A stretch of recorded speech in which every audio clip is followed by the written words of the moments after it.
வணக்கங்க. இப்போ பார்த்தீங்கன்னா, நம்ம ஒரு 33 ஏக்கர் வந்து ஜம்பிங்கே இல்லாத சிங்கிள் பிட்டாக இருக்கிற ஒரு லேண்டு, சூப்பரான ஒரு தோப்பு. தண்ணி சௌகரியம் எப்போவுமே ஒரே மாதிரி இருக்கிற தோப்பு. என்றைக்குமே ட்ரை ஆகாத ஒரு இடத்த வந்து நம்ம பார்க்க வந்திருக்கோம். மரம் வந்து எவரேஜாக உங்களுக்கு பார்த்தீங்கன்னா இந்த மாதிரி தான், ரொம்ப அளவு சைஸாக தான் இருக்குது எல்லாமே. மரத்தோட வயசு வந்து 14 வயசுங்க.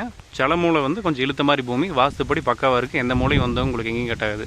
போக போக வந்து உங்களுக்கு ஜலமூலை கொஞ்சம் இழுத்துட்டு போகிற மாதிரி தான் தெரியும். ஸ்கெட்ச் வாங்கி பார்த்தீங்கன்னா உங்களுக்கு தெரிஞ்சிடும். ஃபஸ்ட் நம்ம மரத்தோட காப்பை பார்க்க ஆரம்பிச்சிடலாம். எப்போ போலவே 14 வயசு மரம் பாருங்கள், ஹைட்டு. காப்பாற்றுக்கோங்க எப்படி இருக்குன்னு. இது பக்கத்தில் மரம், 2வது மரம்.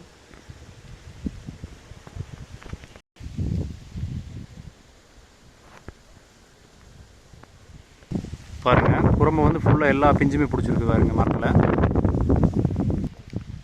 இந்த மரத்தை பாருங்கள் இப்போ இருக்குன்னு. காயோட அவுட்டன் வந்து எவ்வளோ வரும்னா 400 கிராம் வரைக்கும் வரும். இந்த ஏரியா ஃபுல்லாமே எல்லாமே இப்படி தான். இந்த ஏரியாவில் எங்கே பார்த்தீங்கன்னா 400 கிராமுக்கு மேலே காயோட வராது. 400 to 450 கிராம் தான் வரும். ஆனால் காப்பு வந்து எல்லா மரத்துலையும் ஃபுல்லாக இருக்குங்க.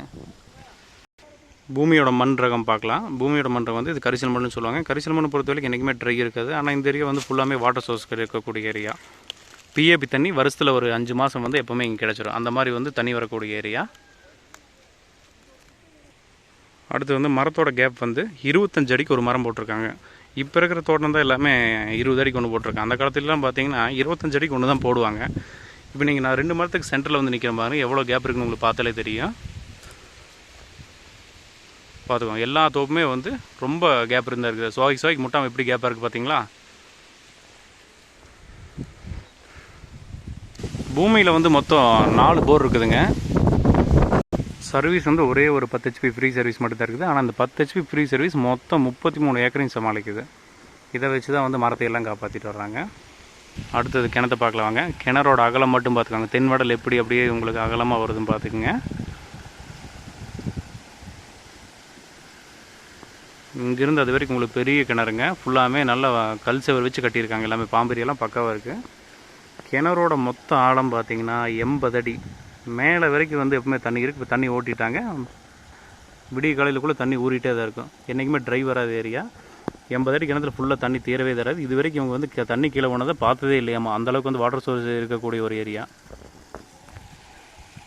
பூமிக்கு என்ட்ரன்ஸ் கால் வைக்கிறப்ப மட்டும்தான் போத்தோட. ஆனால் பூமிக்குள்ளே என்ட்ரு ஆயிடுச்சுனாலே உங்களுக்கு தடம் வந்து தனியாகவே வண்டி தடம் பக்காவாக போட்டிருக்காங்க. எப்போ ஏற்பட்ட போர் வண்டி வந்தாலும் சரி ஒன்றுமே ஆகாது. அந்தளவுக்கு தடம் சௌகரியம் நல்லாவே இருக்குதுங்க. அடுத்து தோப்பு வந்து காய் வெட்டுற கண்டிஷன் வந்தாச்சு. கடைசியில் பாருங்கள் எவ்வளோ உரிச்சிருக்காங்க அப்படின்னு.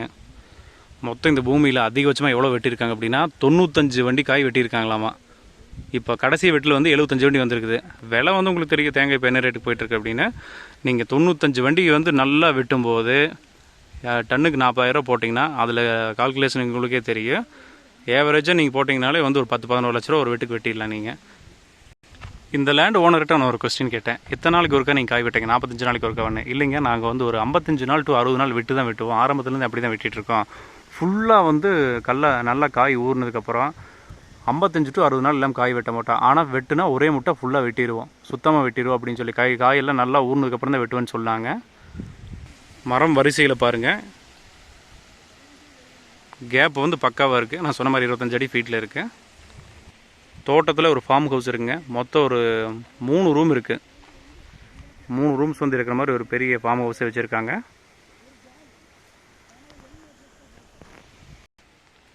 திருமுத்திமலை பாசனம் தலைமடை இருக்கக்கூடிய ஒரு லேண்டு. ஊருக்கு பக்கத்தில் ஜஸ்ட் ஒரு 1 கிலோமீட்டரும் கூட வராது, ஒரு 1/2 கிலோமீட்டர் மட்டும்தான் வரும். அவ்வளோதான். ஊருக்கு பக்கத்துலேயே தோப்பு. தண்ணி சோறத்துக்கு பிரச்சனை இல்லை. இந்த பூமிக்கு மேற்க வந்து ஒரு ஓடை மாதிரி ஒன்று போயிட்டுருக்குதுங்க. அந்த ஓடையில் வந்து மழை வந்ததுனாலும் சரி, வாக்கிய தண்ணி வந்ததுனாலும் சரி, அந்த லீக்கேஜ் தண்ணி பூராமே எல்லாமே இந்த பூமிக்கு மேற்க ஒரு வாக்கியல் வருது. அதில் எல்லாமே போயிட்டுருக்கு.